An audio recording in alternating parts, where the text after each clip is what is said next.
Now, Sky News can reveal the Prime Minister is not intending to bring any tax reform agenda to the next election. Not on negative gearing, not on capital gains tax over property, not on trusts.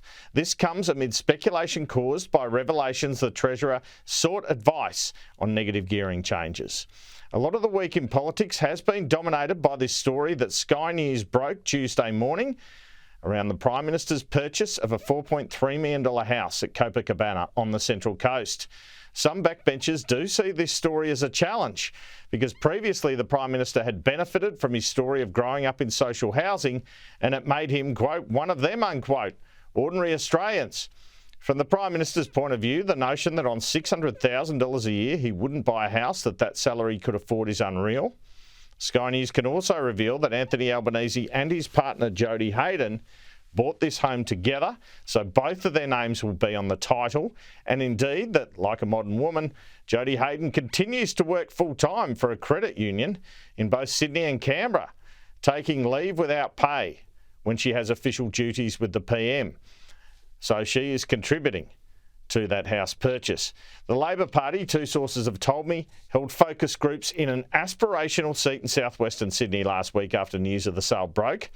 People knew of the purchase in the focus groups, but they didn't have an issue with it, overwhelmingly saying it was the Prime Minister's private business. So initially at least, contrary to a lot of commentary, this act doesn't appear to be marked down by voters the same way Scott Morrison was for going on holiday to Hawaii while people were losing their homes to bushfires in Australia in 2019.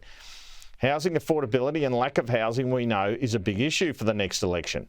In Canada, which has a similar issue, the opposition has had its standing rise significantly in the polls against Justin Trudeau based on housing policies they pushed.